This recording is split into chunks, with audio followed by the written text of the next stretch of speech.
Right, good morning everybody. First session for the day. How's everyone feeling? Good? There's some bright faces, that's good to see. So nobody had a really, or unless there's somebody sitting quite near the back that's got their eyes closed. Welcome, thanks for coming to the early session this morning. My name's Guy Riddle. I've got a colleague, George Dubinsky. George and I are both Dynamic CRM MVPs. So we're going to take you through this session this morning, which is around building line of business applications utilizing both the CRM application architecture and also Azure. So can I have a quick show of hands just so I can get a sense of how many people in the room are actually using CRM at all? Oh, great, fantastic. That's encouraging. It's always nice to see. Oh yeah, Microsoft CRM was that? Okay, good. The core of the agenda is to see how we can leverage cloud technologies to help us in delivering line of business applications. The cloud is becoming certainly a platform that gives us the ability to not so much worry about having to have our own infrastructure and gives us more capabilities. So what can we do from a line of business application perspective in terms of how we want to deliver and deploy business applications to our users? We'll also look at and talk about extending beyond our users in terms of how we can create portals for extranet, for customers or partners to be able to come in and log in securely. And we'll show you some examples of doing that. We're also going to, this isn't just a PowerPoint presentation. We're actually going to be doing some live, I hope. It's always a challenge when you're doing live demos, but these days the only point of failure can sometimes be with the local internet connection in an event like this. But we have got a plan B if we need a plan B if our internet connection fails at any point in time. So we're actually going to do some demos. It's not really going to be demoing so much about this is what CRM is. It's not really a product pitch. This is more about how we're actually going to build an application that's some elements of it deployed on Azure, some is in CRM, and how we can get the two things talking to each other from three core different scenarios.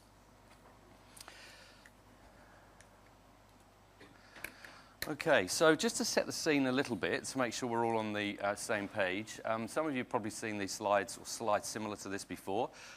It's positioning around the different types of cloud computing. The public cloud, a hybrid, and a private cloud. And we might be looking at software as a service, platform as a service, infrastructure as a service, or any combination of those things, or all of them. A lot of organizations now are looking at putting everything completely in the cloud. They don't actually want to manage even any of the underlying infrastructure themselves. So when we're looking at Azure, Azure is, I'll just pull these up so you can have a look at these while I'm talking.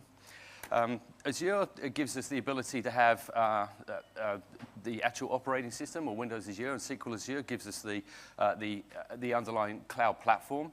App Fabric gives us the ability to have the middleware connection, or the layer. We have now virtual machine roles where we can run infrastructure as a service.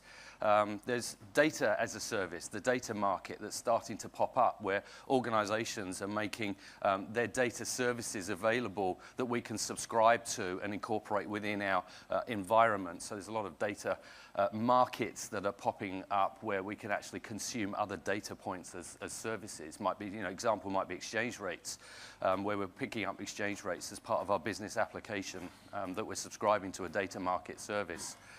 We're also VPN. With the Azure Connect, we can also now look at extending our own network to have a virtual private network, the kind of the hybrid model. We're actually going to show you an example of this as well. And it's going to keep growing in terms of what the platform is.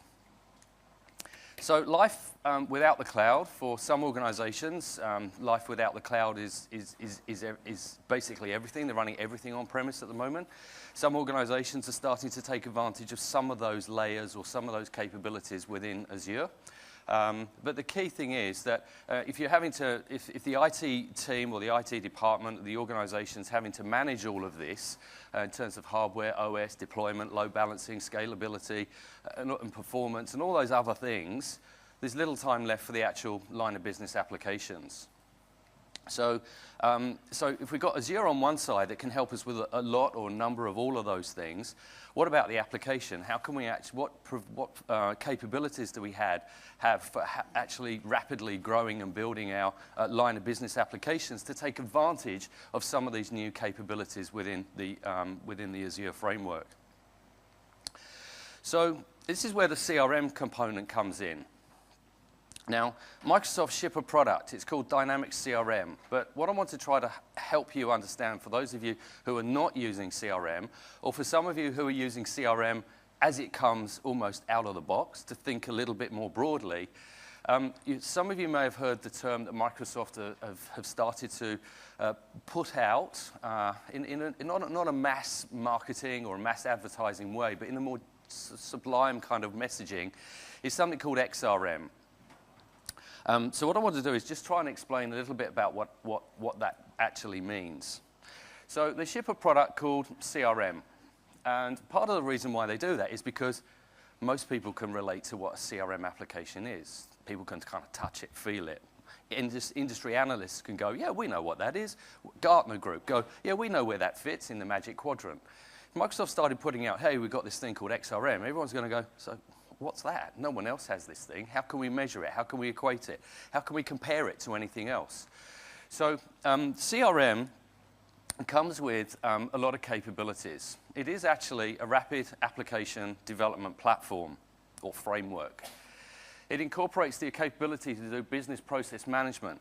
It has built-in business intelligence capabilities, and we can extend that natively using some of the SQL capabilities like analysis services and reporting services, and of course Excel. We can publish our BI components to SharePoint quite easily using SharePoint configuration and SharePoint dashboards. It also has Office and web-based user experiences, which means that we can actually deliver CRM fully integrated into Outlook. Users don't even know they're doing CRM, especially now with the new 2011 version of the Outlook client.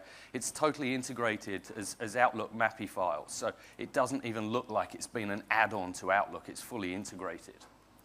And from a web point of view, we can deliver the application purely as a browser-based application. In terms of browser-based, today it's Microsoft will support any version pretty much of Internet Explorer from about 6 upwards.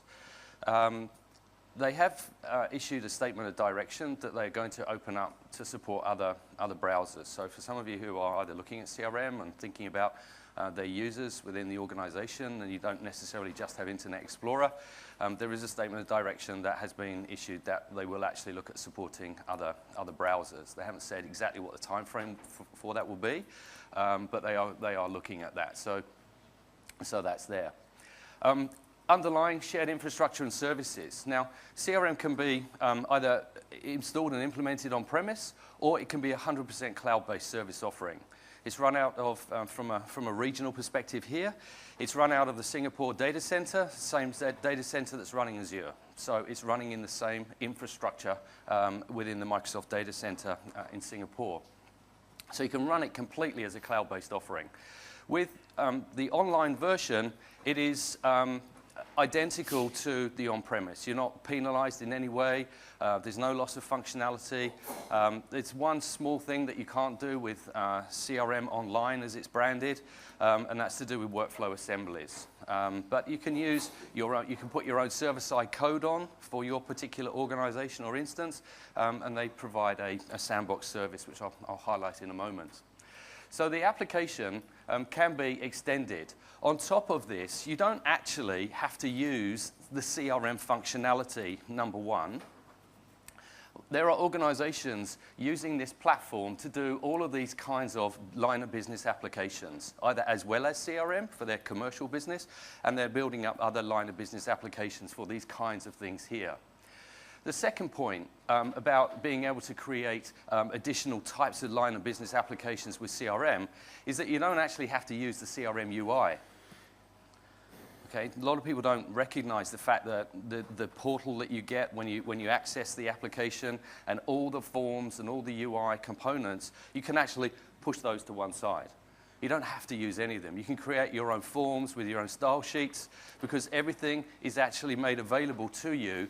Anything that a user can do through the UI is available as a web service call. So you can actually create your own UIs and actually call those web services natively if you wanted to. So you can actually personalize and tailor your own user interfaces. So the other point is that in this, some organizations use some of this capability of CRM, and some don't use any CRM functionality at all. I have a customer in Sydney who's using CRM as a platform to rapidly build line of business applications, and for one of their line of business applications, they don't use customers, they don't use contacts, they don't use accounts, they don't use leads, they don't use opportunities, they don't use any of the out-of-the-box functionality at all. Their business dictates that what they're trying to do from a line of business application, they're not using CRM stuff at all. They've actually just disabled all of that functionality and they're just not using it. They're actually using it as an application platform. So XRM stands for Anything Relationship Management. So what we have as far as being able to build applications is the underlying platform architecture of CRM. I won't go through every part of this, but underlying at the very bottom is a database. CRM is a metabase-driven application. So what that means is where you're declaring what you want your data schema to look like, you do it through a CRM interface or an application interface where you describe the elements of your application. You then let the application or CRM, the actual core service, actually declare how it wants the database to be structured. So you're not directly modifying the underlying SQL database. You're describing what you want. It then goes and modifies the schema. The beauty about that is upgradability. If I'm not directly modifying the database, I can actually do an easy upgrade. Because what happens is you take the new version of the product, it lays down a new database footprint, it then actually reapplies your metadata changes. In other words, it extends the schema. It then reapplies all of your data, and you're effectively up and running with an upgraded version of CRM. So upgradability is very easy. Everything we have a web service layer that allows us to actually communicate with the underlying platform. And within the underlying platform we can do anything through the web services. All the security model, all the data schema. You can even write web services to modify the schema because it's all made available to you through the web service UI, as well as the web services. So we can do it through the UI or web services to actually modify the schema. From a client perspective, we have web, we have Outlook, we have mobility. And we can do reporting. So all of this is provided, and although it's the CRM application framework, we don't actually have to use all that for classical CRM. George is going to show you in a little while how we can actually extend this pipeline to actually take advantage of Azure as well, which has been built in. So CRM, I mentioned the fact that we can use a user interface to define the schema. So that doesn't mean that developers don't really get interested with the CRM architecture. There's a lot of things, a lot of features, a lot of capabilities that we need to do from a developer aspect that we need to extend or to complete our line of business application. One of the things is, I'll run through a few things here. First of all, CRM 2011 is actually built on a .NET 4 framework. It has optional choices for web services, WCF, or you can use RESTful as well, so you can choose which type of web service you want to make the call to. There's a link provider, there's an OData service, there's a capability to utilize what's called web resources.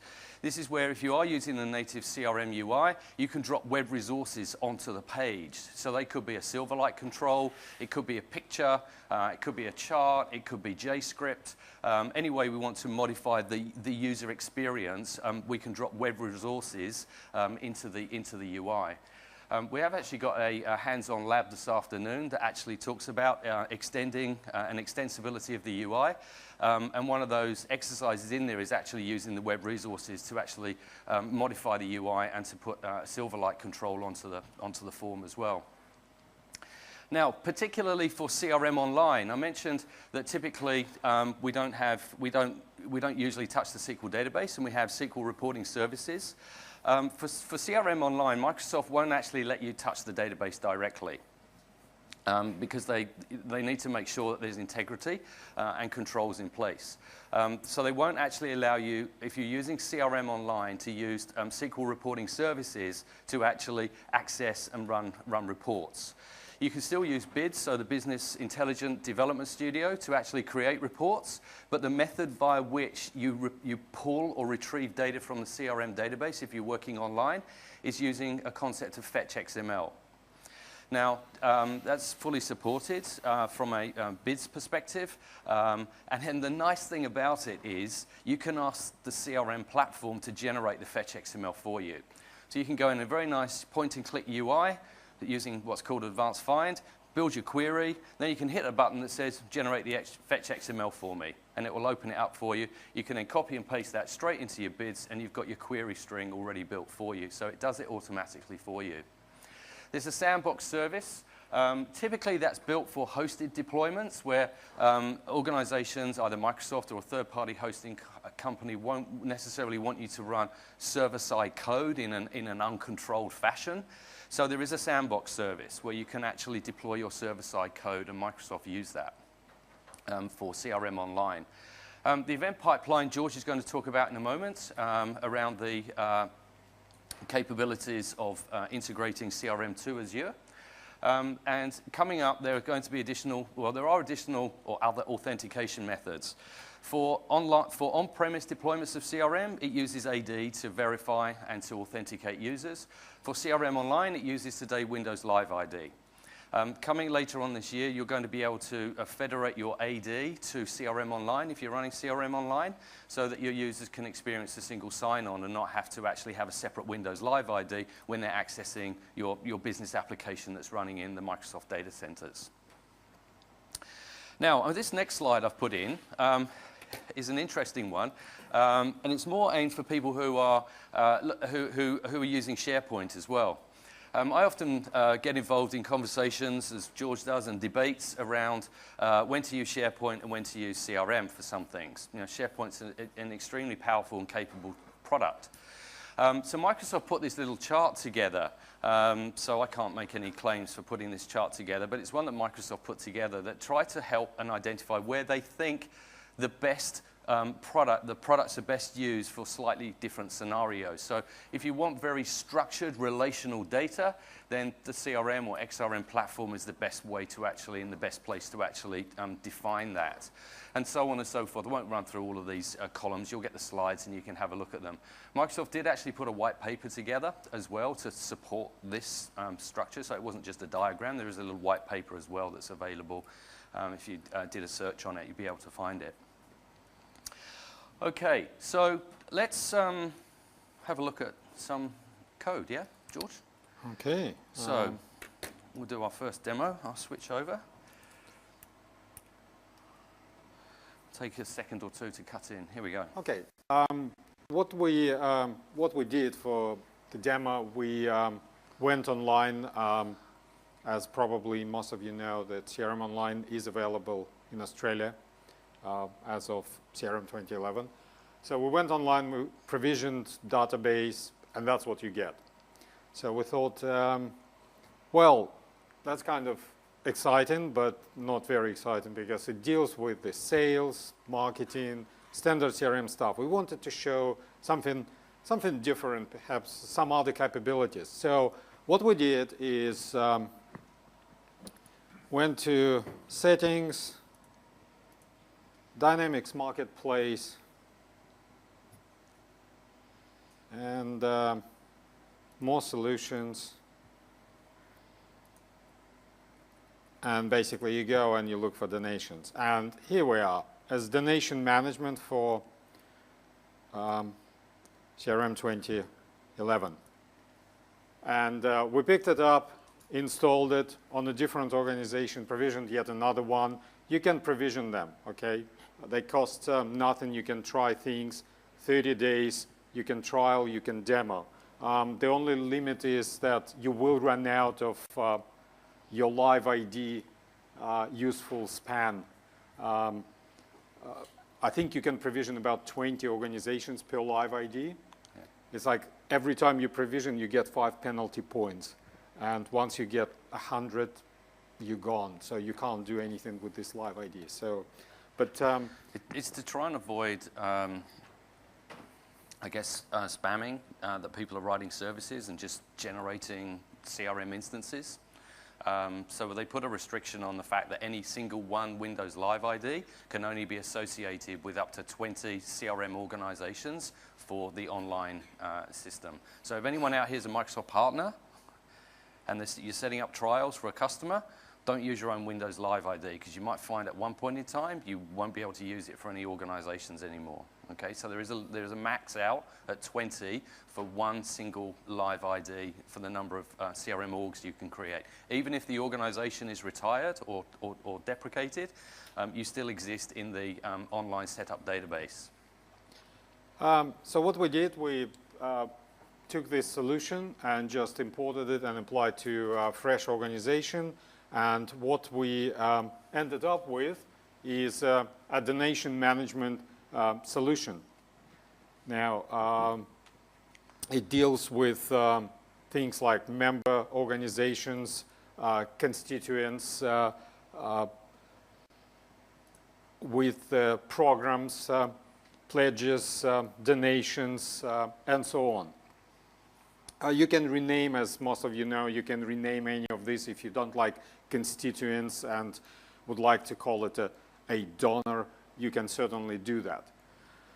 Now, then we thought, well, what we're going to use it for? And as most of us occasionally lead unhealthy lifestyle when doing some coding or developing something, we thought that would be nice to run a program, and we just immediately create a new program within CRM. We call it Feed a Geek.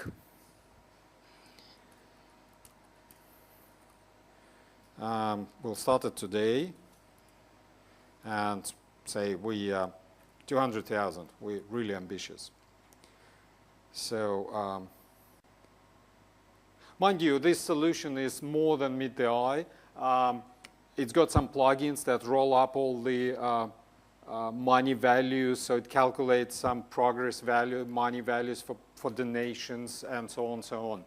So now, well, we have a program. Well, we don't have any people donating yet. So what we want to do, we want to create a website, a public website where people would pledge their donations. So let's start. So what I did, I quickly created an MVC3 site for Azure. So I'll just start the process, but then switch to existing solution. So you'd go new project, Windows Azure project, and it would prompt you for a role. I selected that. And I said it's internet, application,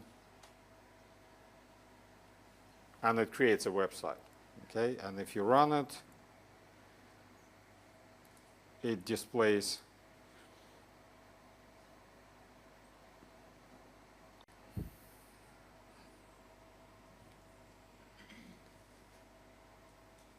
a simple MVC3 site that you can extend.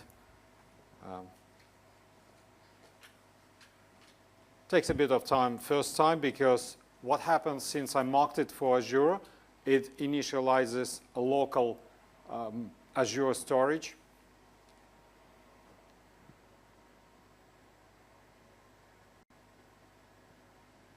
So, and it's coming up. And it's probably going to fail.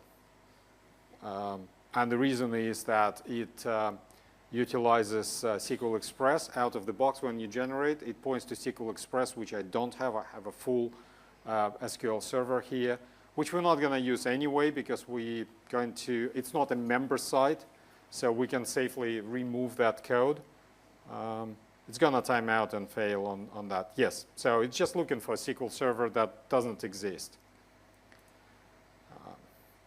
So the fix is actually very, very simple. I went to web.config and I removed all the references to SQL Server and all the references to a membership provider and so on, because we're not using membership just yet. So what I ended up with is a simple site.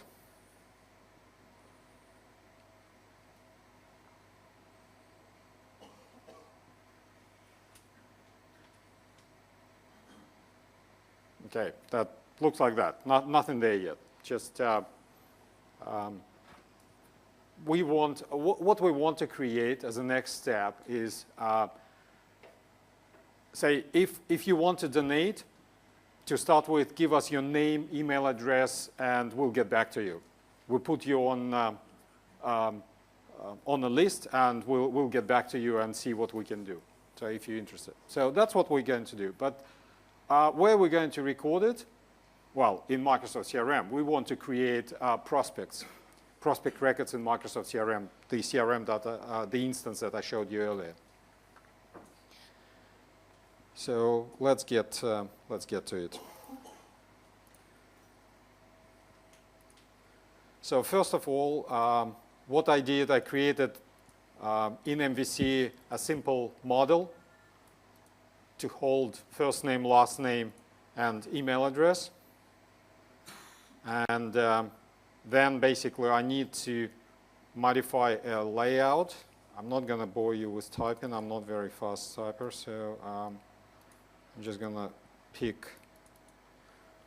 So we need to import the model into here. So, and then we'll put subscript and some form.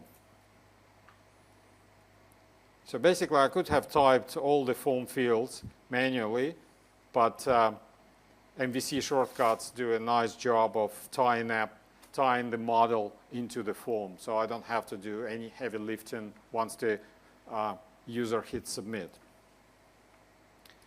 So let's have a look what it looks like.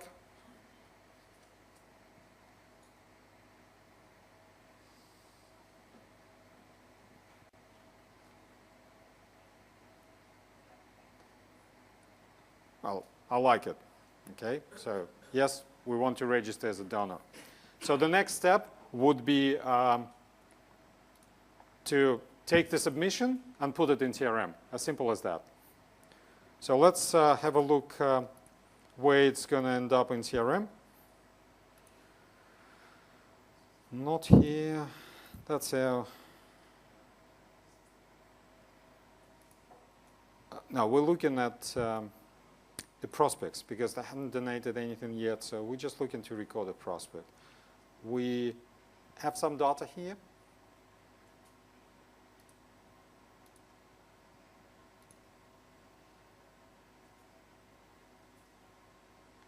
They just sample data. Mind you, CRM, when you provision online, it does come with sample data. There is a nice button saying remove sample data. You can move in and out sample data. You can create your own sample data. It's a bit tedious process, but it's worth it if you develop solutions. So you can actually create your own solution and create a set of sample data for your solution. So the next step is basically go back to our controller where our code lives. And well, first of all, let's try to connect to CRM. And to do that, I use a shortcut. There is a long way to do it. where you basically set up all the attributes by hand. You point to URI.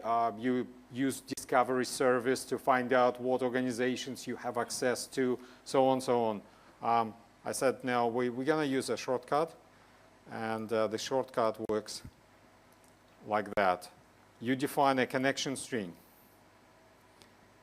The connection string is basically defines your URL, your username and password. Yeah, okay.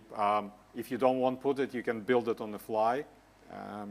You can prompt if you want to. But remember, this is a site which will be running, so it needs an account to connect to CRM. So it will be your service account here. And then to connect to CRM Online, you do need device ID and device password, which you can generate. There is a tool in SDK that helps you to generate device ID and device password. Then after that, it becomes a simple line of code. Just get a connection. Once you get a connection, you can get organizational service. It's basically connection. You connect into a front of CRM, if you will. Organizational service, that's the heart of CRM. This is the service that web interface, the CRM interface, and Guy mentioned that, you can do anything that they do through UI. That's because CRM UI talks to this organizational service at the back end, and this service is available to you. So what we want to do is, first of all, let's check if we can connect. And I'm doing it by utilizing a nice who am I request, which basically returns a user ID. It's not happy about namespaces, but it returns information about your business unit, the organization ID, and that's pretty much it. The rest, extension, data, response name, they are either blank or of no use. But that's sufficient, because the next thing we want to do is we want to use link to extract current username. And that would actually prove that we can connect to CRM. So what we're doing here is we create a query against the entity called system user. We get an attribute, system user ID, and we compare it to the who am I, which is my current user ID. And then we select this record, and from the user record, what we want to do is we want to get a attribute called full name. Now, some of you may ask, well, what is this stuff with the quotes and create query? Couldn't you just write something like this? Say you would write context dot system users single, then say user, not unit, user, where user system user ID equal who am I user ID. And some of you may have written something like that. Okay? And then from here you would say, oh, full name. Yes, you would do that if you generated strong data types. So no longer CRM libraries in 2011. For those of you who know 4, there were SDK data types, the library containing all the built-in data types like account, context, and so on. It's no longer there, just simple as that. So you either deal with the dynamic entities, you deal with entities by hand, that is, you address them by strings, by explicit names, and you deal with dynamic entity, or you run a utility, you generate, off the top of my head, about 1.5 megabyte C# file, and then it becomes available to you, all the built-in entities. So there are two modes to develop. Say, I primarily develop ISV type code. I don't know what's the next deployment is going to be. I like to deal in a more abstract way, not to rely on any specific schema.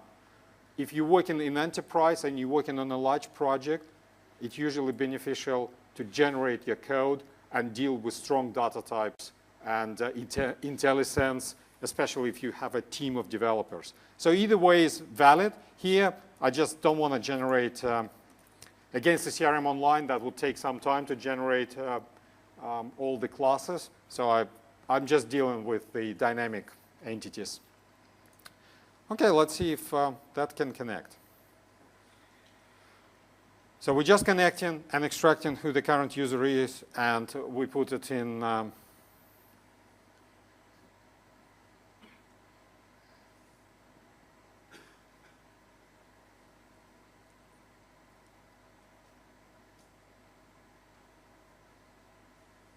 it will take a bit of time because we are talking now to CRM Online, and we are extracting some information. And here we are.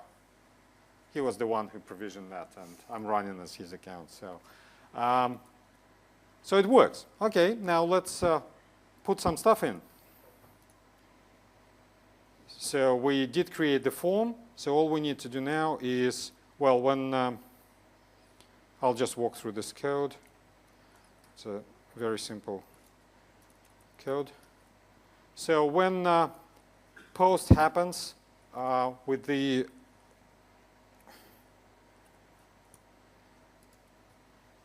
post action happens on index, this is the page we're looking at, then we want to connect again. Mind you, some of you may ask, wouldn't you cache these?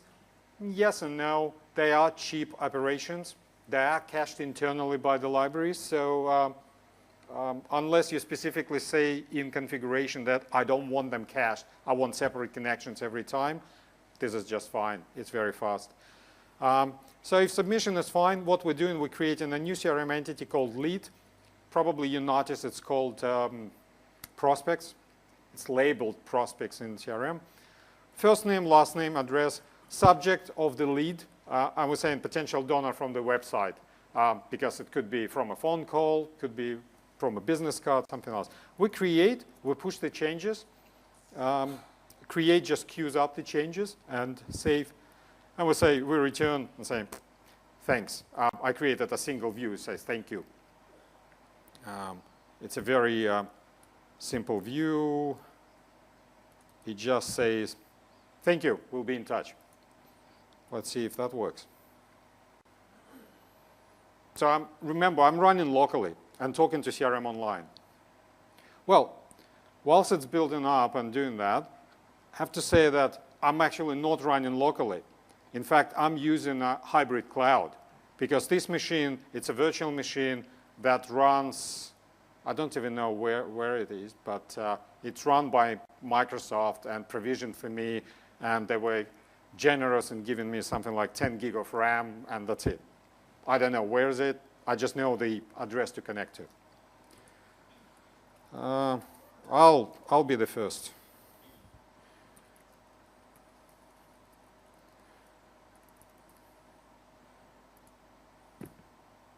Huh, that was fast. Let's see if anything ended up in CRM. So we'll just refresh.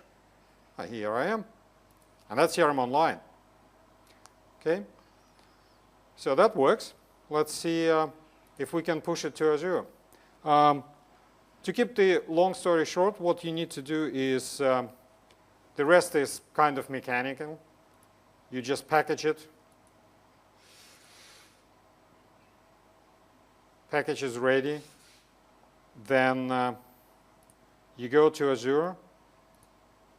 You do need to have in Azure your hosted service. And it's a bit, OK, that would look a bit better. I already pushed the instance. So I would create, say, for this one, new hosted service, feed a gig 2. feed gig 2.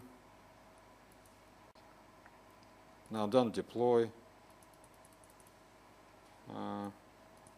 And OK. And then basically I push the package, what I just created, I push the package to production. You might need to do a couple extra bits. I'm not going to walk through them because latest builds use Windows identity.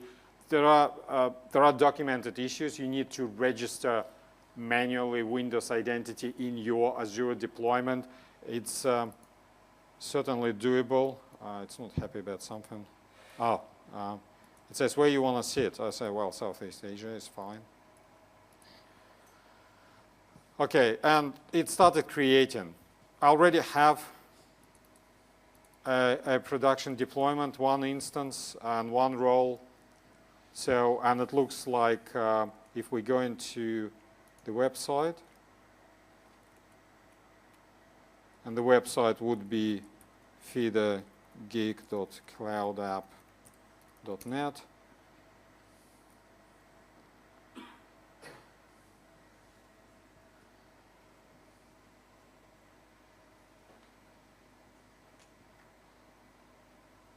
OK, and Guy, I'm nominating you as a second donor. And now we're running in Azure.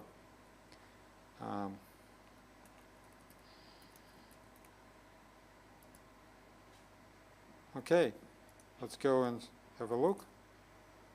Now, here we are. So both of my website and my CRM are now running in Azure. And I could have had website running locally, website running in Azure, CRM locally, CRM in Azure, you name it. Well, that's the first part. That's basically how easy it is to communicate, say, from Azure to your CRM. So just using CRM, standard CRM web services.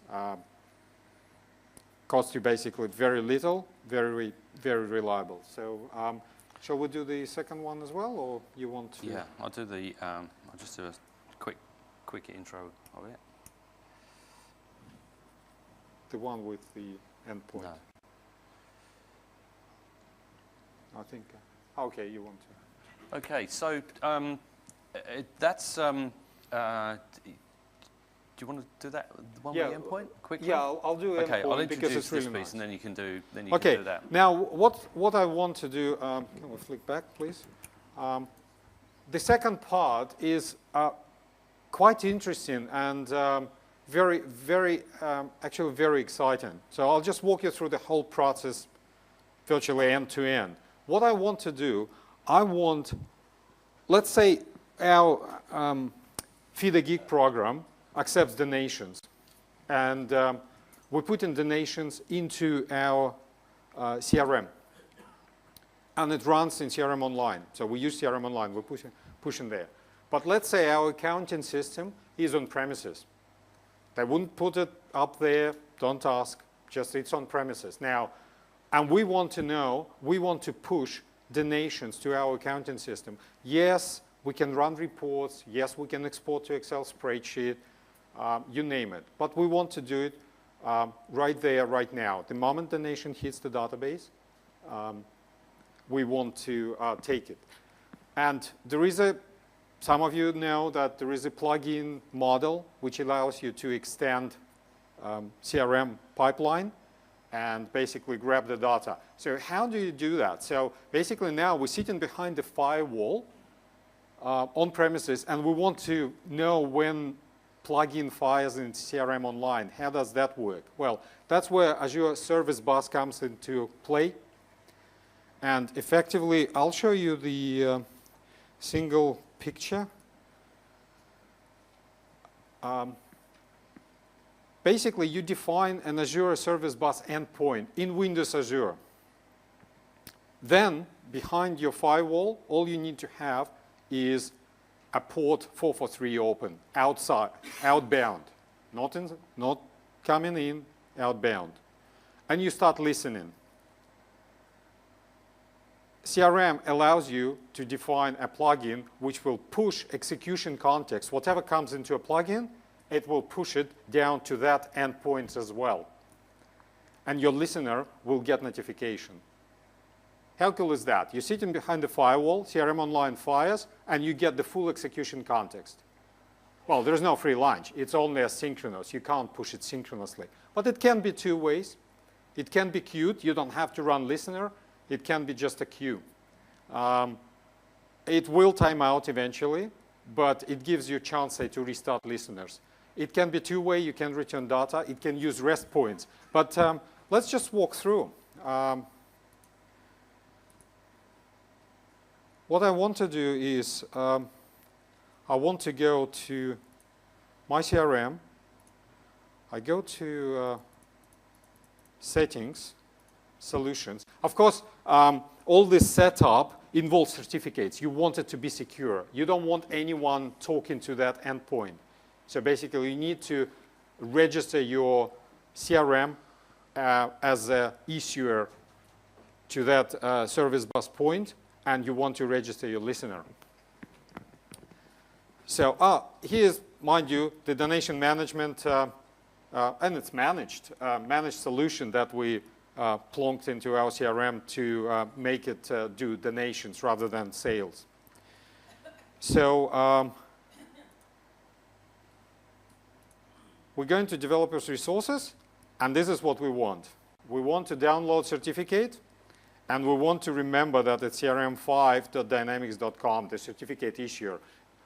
You would get, if it's on premises, the same stuff happens. You just need to do your own certificate. It can be self-issued. So you then export certificate and use it. CRM Online obviously provides certificate for you. I already downloaded it earlier. So after that, what we do is we close this solution. And we start a plugin registration tool that comes with SDK.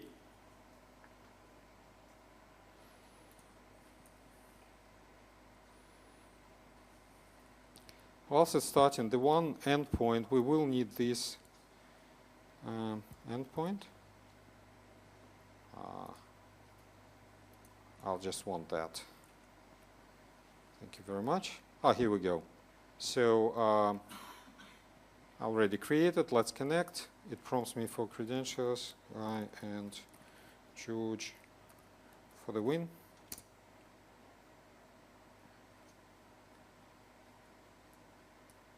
So now I'm just running reg tool against the online instances.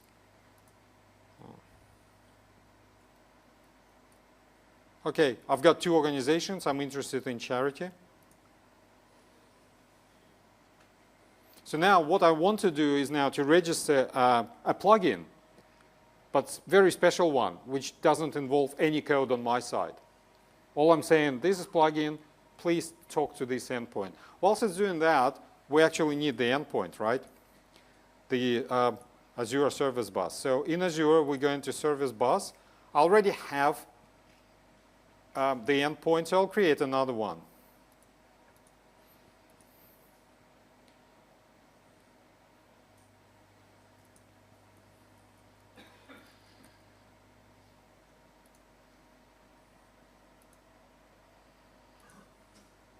And I'll allow 5 connections.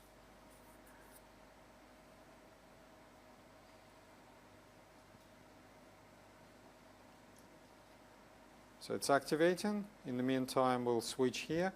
I already registered one of them earlier, just in case if something goes wrong, we can always say. And we say another listener. So, so what I want is to notify when money received.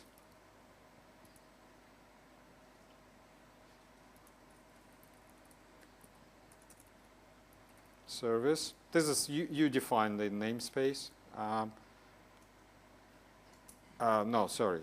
Solution namespace, that would be feed a gig 2. And let's see if it's provisioned. It's provisioned. So now that's a tedious part. It used to be very, very tedious. I'm just creating all these certificates and pushing, registering things around. So I need a management key that comes from here. Come on.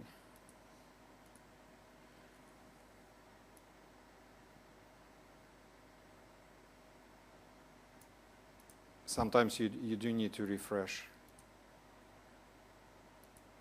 Here we go. I need one of these.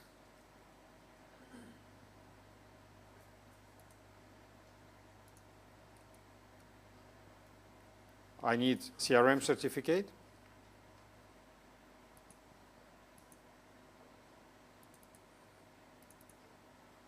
And issuer name, and it was crm5.dynamics.com. It will issue the tokens, exchanges tokens, rules, creates rules, and so forth, so forth. You can do it. There is a tool called ACM with the service bus, comes with service bus. You can do it by hand, but it's always nice when you can do it like that. Okay, so it's configured. Let's verify authentication. Whilst it's doing that, let's go and fire up the plugin listener. Okay, what we have is a piece of code, which basically, it's a boilerplate code, kind of nothing to see here. It's always standard. We need to say who the issuer is, what the key is, what the URI is, endpoints, and so forth. We connect and start listening. And the key line is this one. We implement iService endpoint plugin. And we get remote execution context, which is CRM context. So you see, we actually link into Microsoft XRM SDK. So we are getting CRM data, and we just dump in here whatever we receive from the endpoint. That's all we want to do. So now we'll have to put the keys here. I already put them in. This one is fine. So we'll just save that.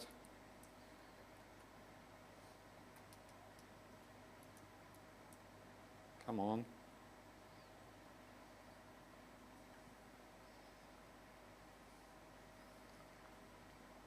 Now all we need to do is now register step. And we'll say message is create and donation. So when donation record is created, and that's pretty much it. We want to know about it. We're done on CRM side. So CRM now will push the execution context through the service bus. It will push it. It will push it. It's registered. It will push it to the other side. So let's run the listener. All the listener does is connects and starts listening. It's connecting, it's trying to connect. Okay, now it's ready. Remember, I'm running it locally, well, kind of locally, in the private cloud here. Now I'm switching to CRM Online, and I'm saying we want to do some donations. So the code is not very sophisticated on our listener part. We just want to know, can we get the data? And the answer, we'll know the answer in a second. So we put in $2,000. And you see the system supports anonymous donations. You don't know who donated. You're just recording the fact. So we don't know who donated. Save and close.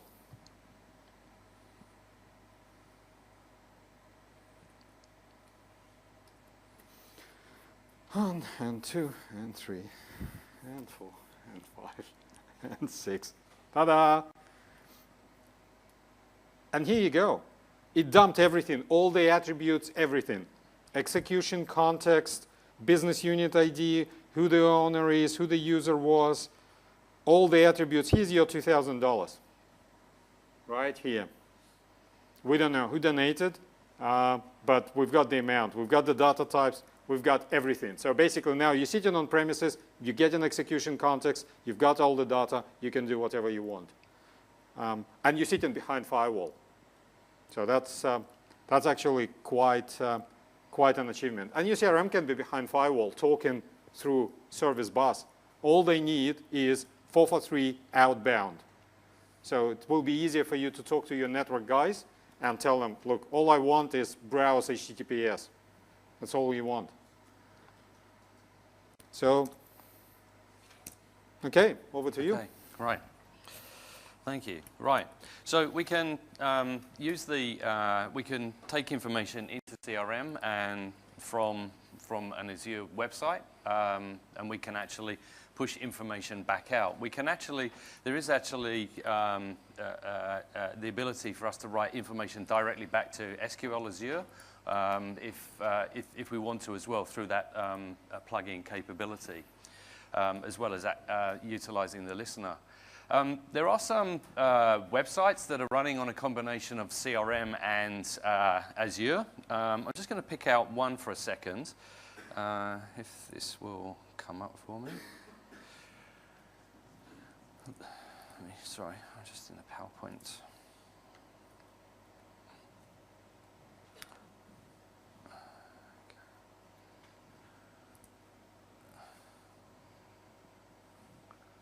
Come up.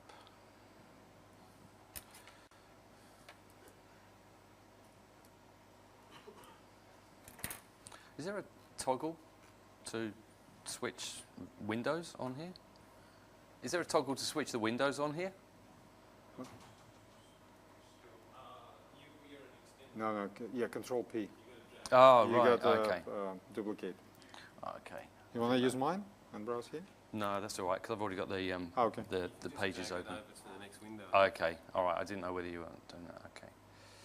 Did you? No, you did. Here we go. Yeah, I'll just drag it over. I Oh. thought it was on Okay. automatic sync up. Okay, so okay, I want to highlight one site for a second because it's going to lead into the next piece. This, for those of you who are interested in more information and more developing around CRM or the XRM platform, and with Azure as well, there's a website. It's called XRM Virtual. They do events. Most of them are actually recorded. So if you go into the events section here, you can go through and scroll all the way down and actually go back on some of the previous events that have been done. Some of it's on implementing claims, some of it's on Azure and CRM, some of them are CRM-based topics, and some of them are Azure-based topics. The key point about highlighting this is, one, this is a good thing to subscribe to. The interesting thing is, this is actually this website is actually running on Azure. And when you go up here to sign in, and I won't actually go through the whole sign-in process just now, I'm going to do that on another example. This is actually will log you into and verify your credentials in a back-end CRM instance. So when you actually register on this site, you'll go through a registration process. Your information will get stored in a back-end CRM system. So what this is this is effectively, yes, it's a public website and there's content on here. Sitting underneath this is a content management system. This content management system is actually sitting inside CRM. The guys who created this have actually worked with Microsoft to make this technology available to you. So if I just go back to... Oh, sorry. I've lost the mouse now.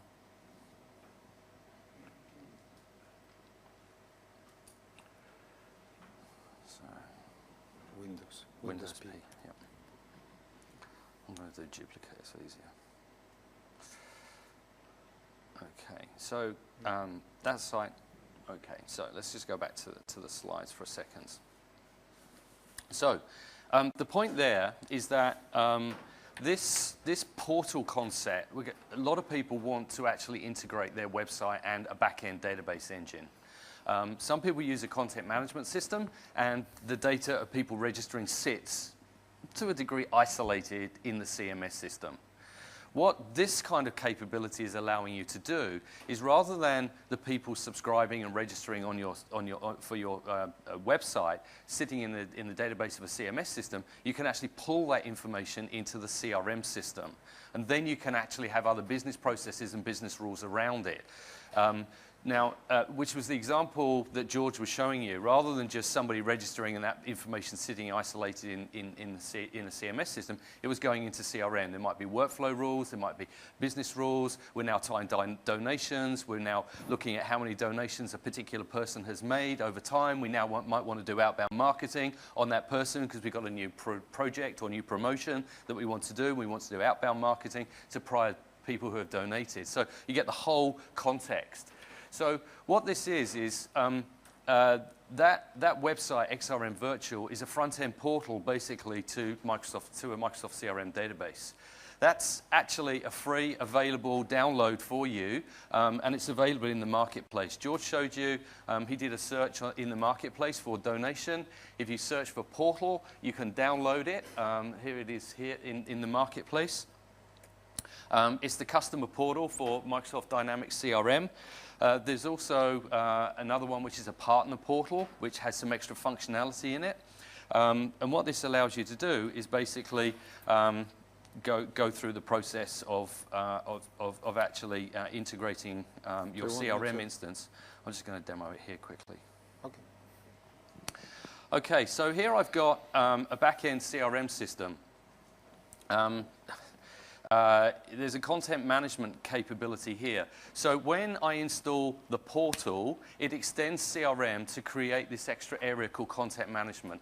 I can actually dynamically control the content on the web page from within inside here. So you don't have to have a separate tool or utility to manage the website necessarily.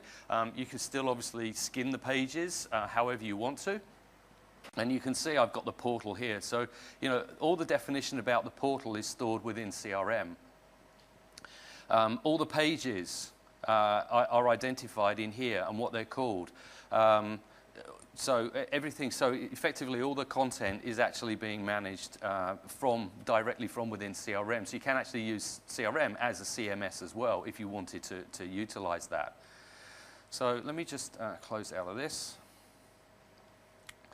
So what this is doing is when I go to my website now, this is my public-facing website, and this is running on Azure as well. So this is kind of a bit more broader than the demo that George did on Feed a Geek, but this is using the exact download that you use for CRM. And when I go to sign in,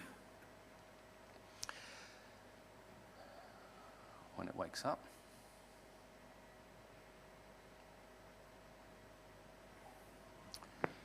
the nice thing about this is that when I go to log in, I don't have to worry about the user credentials and authentication. I can actually say, just use Windows Live ID.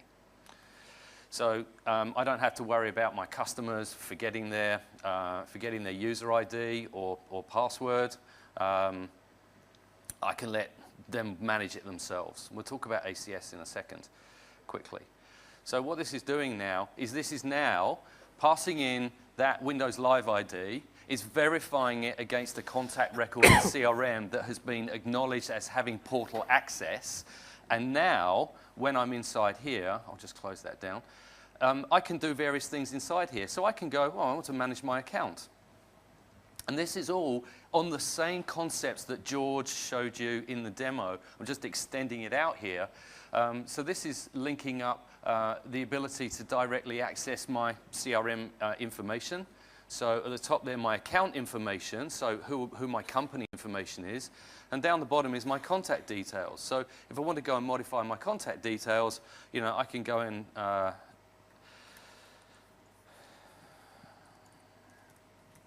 can just go and update my details. I can say, okay, look, don't. Oh. Close the window up, the edit window.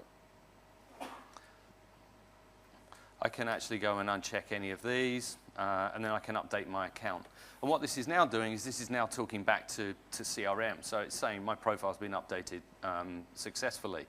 But instead of just doing a simple website that George did to say, pass in a lead or pass in an information, a one-way street, this is now saying, okay, what I want to now do is I have a problem.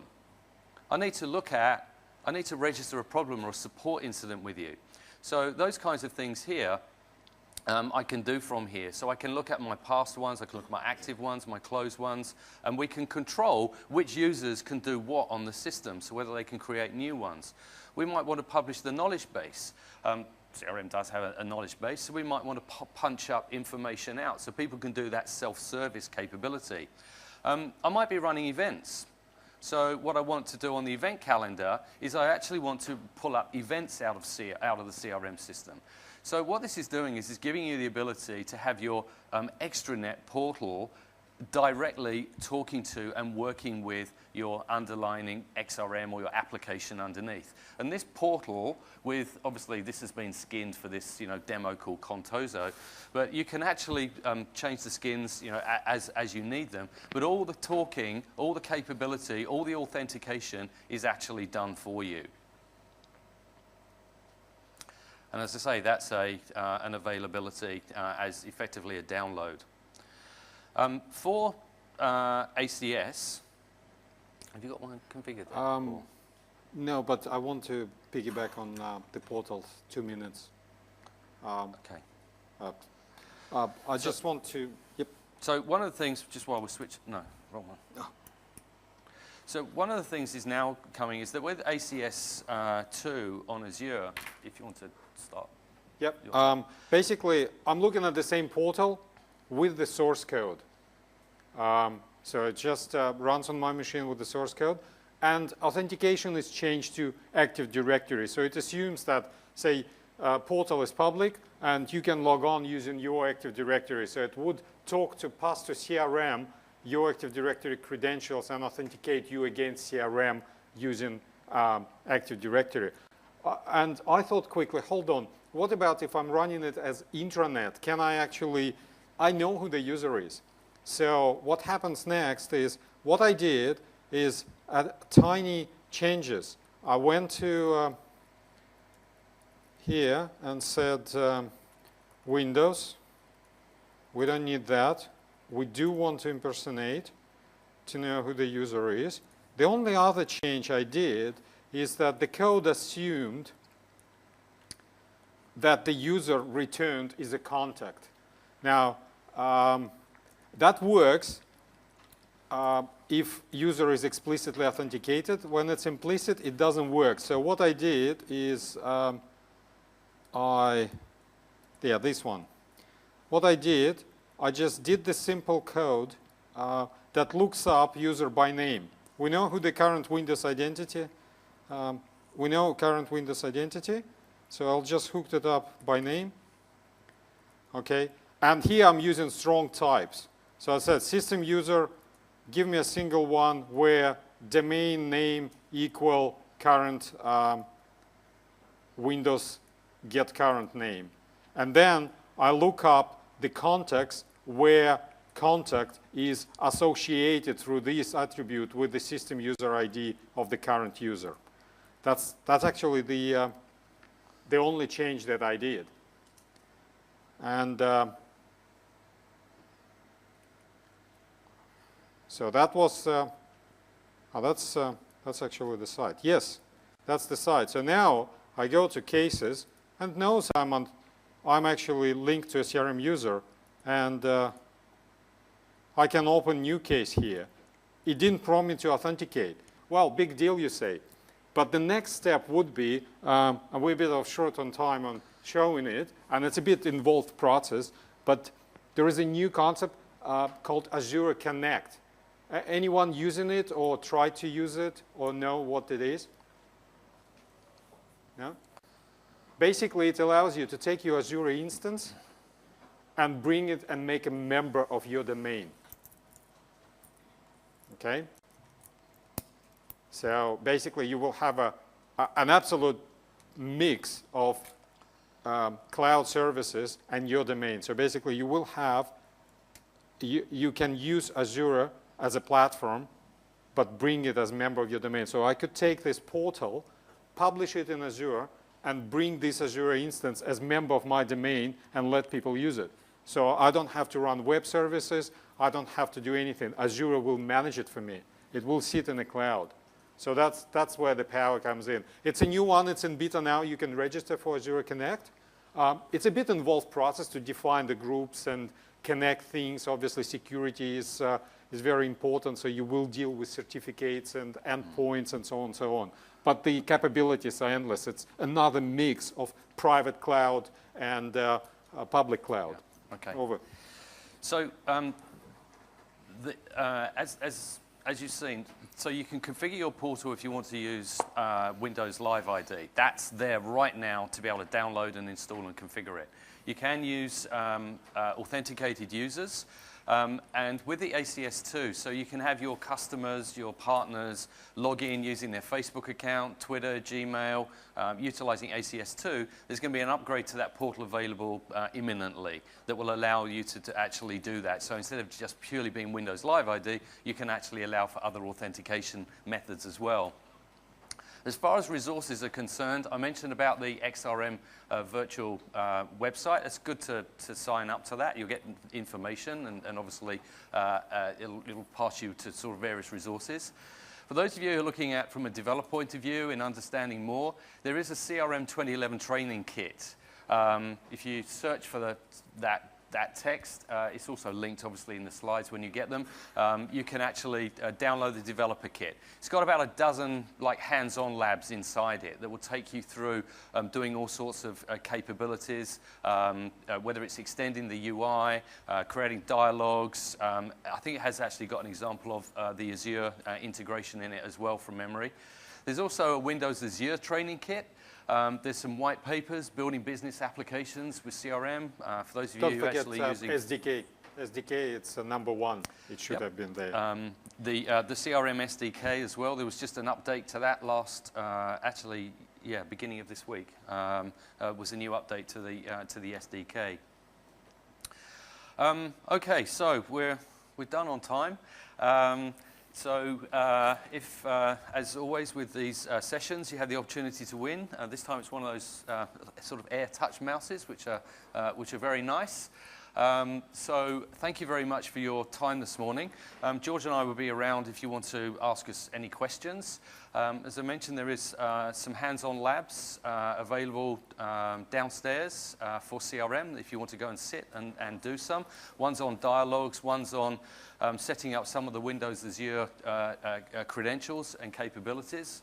And then there's one this afternoon on the user extensibility, so using web resources and things as well.